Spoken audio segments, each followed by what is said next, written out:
메모리 D램 가격이 떨어질 가능성은 적다라는 뉘앙스를 많이 받았었고, 그리고 지금 설비 투자를 빠르게 하고 싶지만 사실적으로 이제 공급이 원활하게 되는 시점이 2028년도라고 찍어놨기 때문에, 그러면 지금 2026년도 이제 절반 지났잖아요.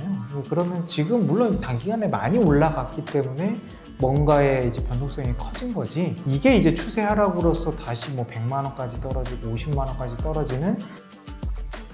안녕하세요. 천하투자자문의 한사원입니다. 안녕하세요. 천하투자문의 김범준 이사입니다. 이사님, 저 네. 진짜 이상해요. 이제는 맨날 서킷 브레이커, 사이드카 발동하고 나니까 그냥 계좌가 파란불 뜨는 게 익숙해져가지고 그냥 제 계좌에 파란색 떠있는 게 그냥 일상같이 느껴지는 단계에 네. 왔어요. 어떤가요? 좀 마음이 아파요? 좀 극단적으로 말하면 어디 높은 곳에 가고 싶기도 하고 하루하루 좀 속이 타들어가 죽을 것 같습니다. 근데 뭐 대응을 하고 있는 거예요? 대응을 할 수가 없어요. 이미 네. 뭐 30%, 40% 빠졌는데 여기서 뭘 대응을 하겠어요? 계속 보고 있는 거예요? 아니면 보는 게 좀 더뎌지고 있어요? 원래 하루에 12번 보다가 이제 한 4번, 5번 보는 걸로 전략을 바꿨습니다. 네, 어플 지워야 돼. 다행이네요. 밑에 1층에 또 흡연장이잖아요. 네. 예전 한 달 전만 하더라도 흡연장 내려가면 다 주식 창 키는 사람들이 대부분이었는데, 요즘에는 내려가면 주식 얘기하는 사람도 없고 키는 사람들도 없어요. 그 1단계, 2단계, 3단계를 좀 표현을 하는데, 처음에는 종목이 빠졌을 때는 이제 화를 냅니다. 왜 빠지는 거야? 그러면서 이제 뭐 추가하면서 해야 되나? 이런 이제 분노 단계가 있고, 두 번째는 이제 본전만 찾자는 2단계가 있고, 그리고 이제 세 번째는 그냥 자포자기. 이거 뭐 어떻게 할 수가 없다. 지금 이제 시장 분위기는 좀 3단계에 좀 가까운 것 같아요. 그래서 거의 이때쯤이면 한 번 반등이 나오는 그 인간 지표들이 좀 나올 수 있는 상황이다. 그래서 한우 씨가 또 인간 지표가 돼줬으면. 제가 이 정도 멘탈을 가지게 된 게 인간 지표로서 활용되고 있는 거죠? 네, 뭐 저도 그래요. 저도 이제 더 이상 어떻게 대응하기 어렵다 할 때 이제 증시 한번 좀 반등이 나오더라고요.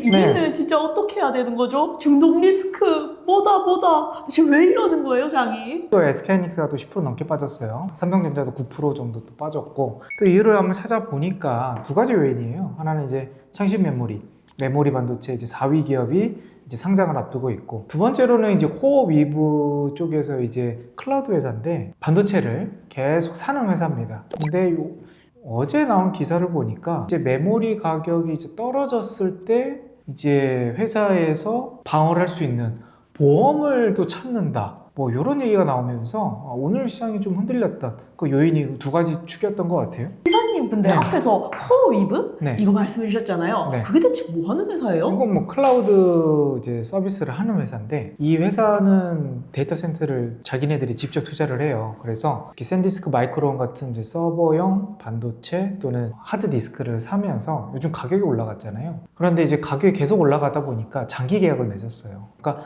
어느 정도 가격이 올라가도 이 정도 가격만 지불을 하겠다, 요건데, 이번에 좀 얘기가 나온 게 떨어졌을 때 만약에 지금 코어 이브 쪽에서는 계속 그 높은 가격에 3년 계약을 맺었단 말이에요.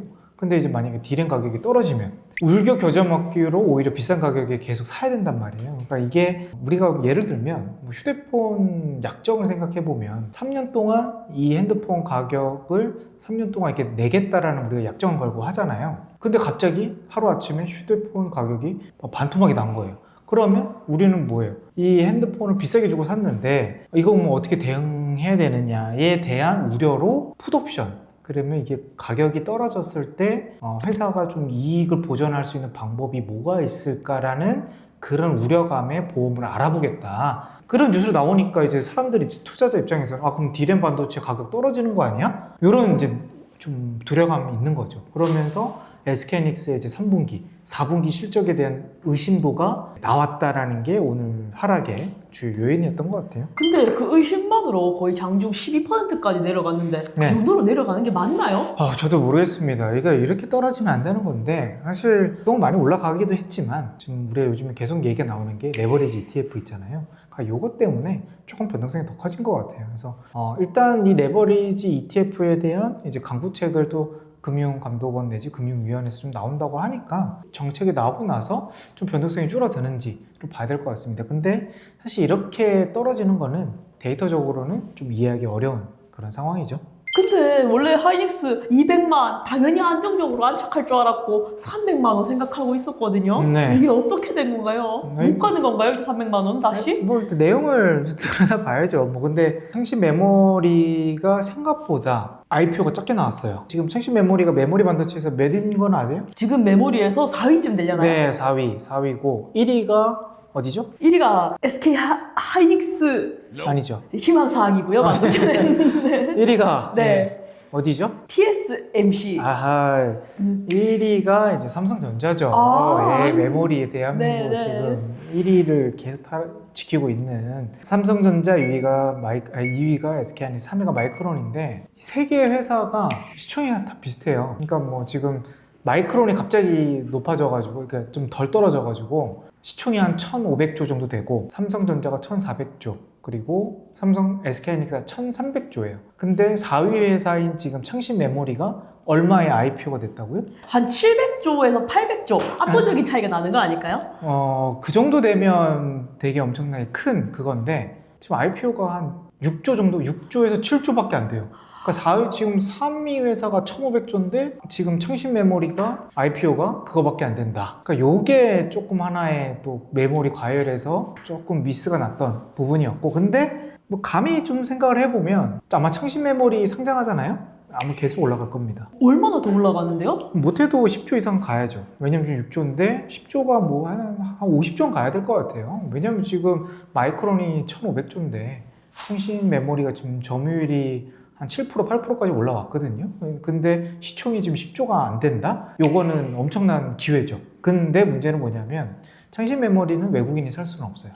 창신 메모리를 왜 못 사는데요? 창신 메모리가 이제 중국에서도 외국인이 살 수 있는 파트가 있고 내국인들만 살 수 있는 파트가 있는데 이제 내국인들만 살 수 있는 그 쪽에 상장을 합니다. 그래서 어떻게 좀 뚜껑이 열릴지 봐야 되겠지만 조금 기대하는 거는 창신 메모리가 상장하고 나서 계속 올라가는 그림이 나오면 메모리 쪽 수급이 들어올 수 있다라는 기대감으로써 그때 한번 우리가 포인트를 한번 봐야 될 것 같아요. 오히려 저는 창신 메모리 애플이랑 계약을 맺으면서 창신이 SK 하이닉스와 삼성전자의 파일을 뺏어갈 수 있다 이런 네. 식으로 해석을 했거든요. 그렇게도 가능성은 있죠. 근데 지금 사실 삼성전자와 SK하이닉스가 주력으로 가고 있는 거는 서버용 반도체, 그 D램 쪽의 고성능 쪽을 좀 집중을 하고 있고, 그러니까 우리가 뭐 요리를 굳이 따진다 그러면 지금 HBM을 주로 만들고 있는 SK하이닉스, 삼성전자 같은 경우는 파인다이닝 쪽에 지금 집중하고 있는 거고, 비하하는 건 아니지만 그냥 요리를 따진다 그러면 창신 메모리는 이제 김밥 천국에서 지금 요리를 하고 있다. 그래서 저가형 반도체도 지금 엄청 비싸졌어요. 그러니까 메모리 가격이 워낙 천천히 올라가다 보니까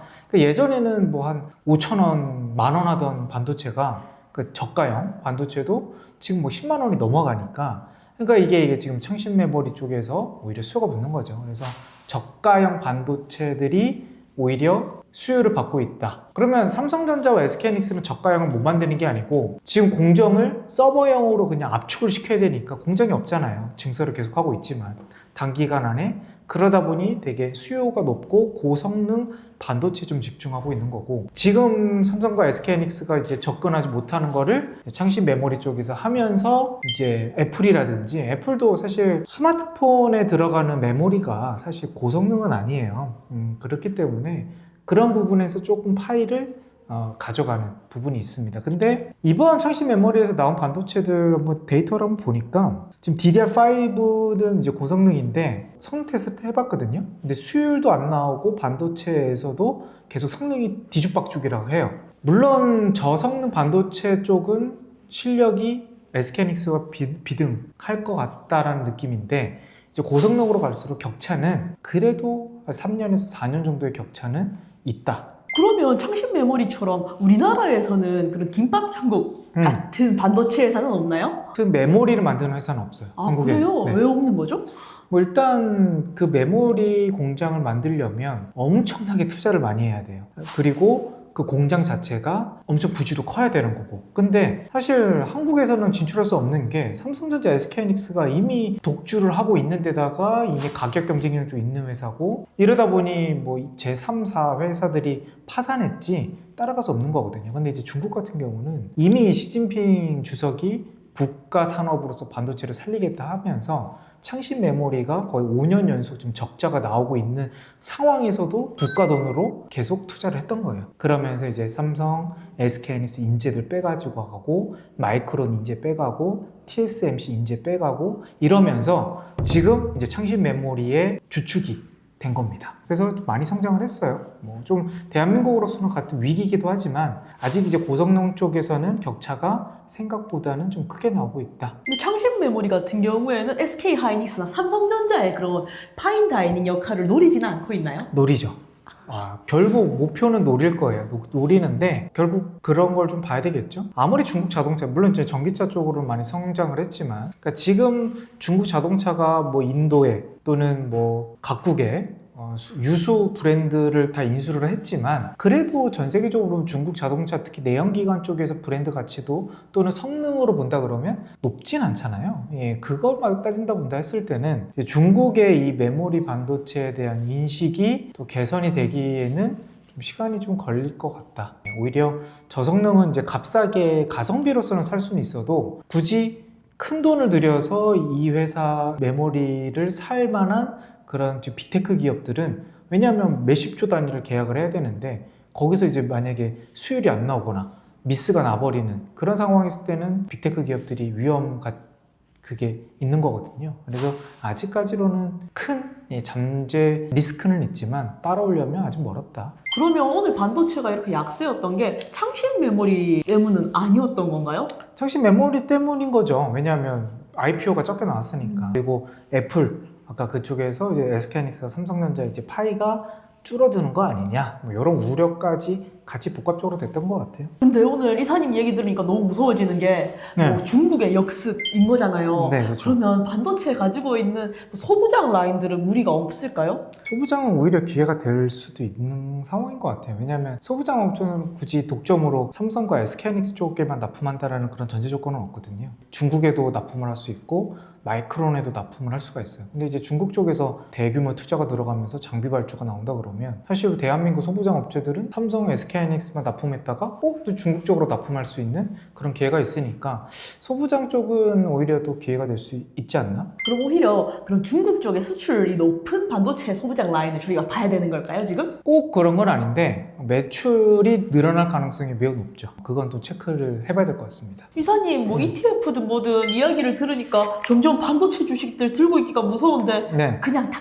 팔까요? 일단 실적이 올해보다 내년이 좋을 거라는 게 이미 팩트예요. 왜냐하면 장기 계약, 아까 말씀드렸던 풋옵션도 지금 우려가 되고 있긴 하지만 이미 3년치를 확보한 상태예요. 어느 정도 지금 가격에서. 물론 이제 이번 7월 말에 이제 빅테크 기업들의 이제 컨콜을 봐야 될 부분이지만 일단 저는 최태원 회장의 이번 인터뷰에서 많은 아이디어를 좀 얻었어요. 그러니까 이번 메모리 디램 가격이 떨어질 가능성은 적다라는 뉘앙스를 많이 받았었고 그리고 지금 설비 투자를 빠르게 하고 싶지만 사실적으로 이제 공급이 원활하게 되는 시점이 2028년도라고 이미 찍어놨기 때문에 그러면 지금 2026년도 이제 절반 지났잖아요.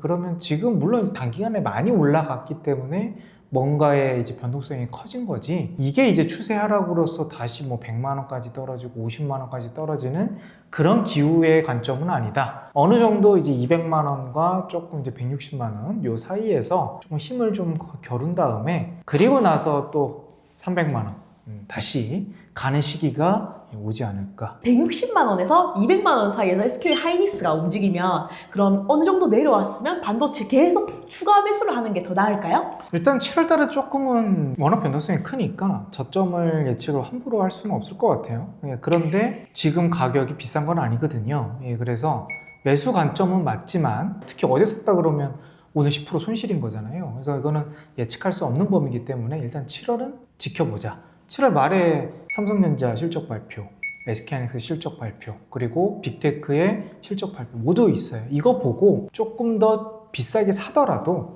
그때 보고 사는 게 마음적으로, 심적으로 조금 더 맞는 판단인 것 같습니다. 그래서 지금 SK하이닉스 뭐 손실 중이신 분들 또는 지금 SK하이닉스 이제 살까 말까 고민이신 분들은 지금은 좀 무리하기는 좀 어려울 것 같고 그 내용, 특히 삼성전자 실적 발표는 HBM 매출이 얼마나 크게 늘어났느냐 확인하시면 될 것 같고 SK하이닉스의 실적은 컨센보다 어느 정도 잘 나오느냐, 그리고 추가적으로 3분기에 대한 기대감이 어떻게 컨콜에 나오느냐, 요거를 좀 중점적으로 보셔야 될 것 같습니다. 이사님 말씀을 종합해보면 그럼 창신 메모리 같은 경우에는 중국에 상장된 후에 가격이 어떤 식으로 상승하는지 보고 한번 메모리 추세를 확인해보고, 여기 코어이브 같은 경우에는 아직 마이크론 CEO라던가 SK하이닉스 최태원 회장님 말씀을 들어보면 어떤 식으로 D램 가격이 흘러갈지 정확하게 정해지지 않은 상태거든요. 그럼 그때 한번 다시 확인해보면 될 것 같습니다. 오늘 코어이브 발뉴스 같은 경우에는 SK하이닉스 마이너스 12%까지 떨어지는데 영향을 주긴 했었는데요.